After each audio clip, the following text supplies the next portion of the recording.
ibig sabihin ang mga walang matang artista na gumagawa pa rin ng obra kahit dilim na lang ang nakikita nila.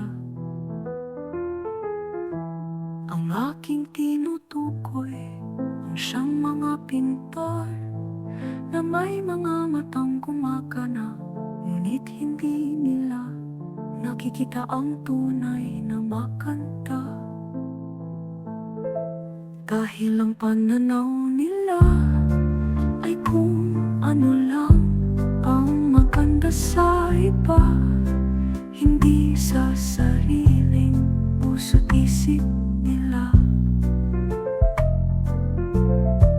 Bulag sila dahil hindi nila nakikitang pangit na ang kanilang pinipinta.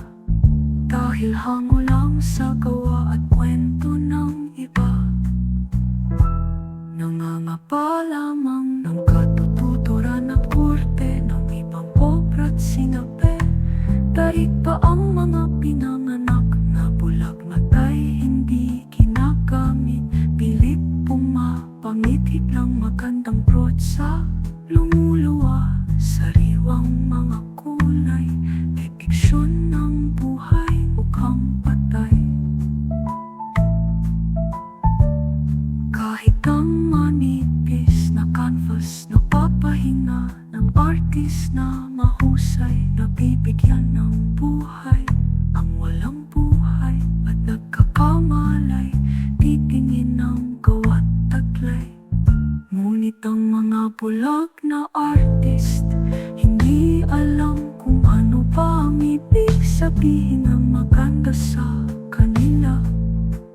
Alipin sa tahol ng iba, kaya walang kaluluwa. Luwa-duraso ka ng iba, kinakain, hinahain pa, maaari naman makakita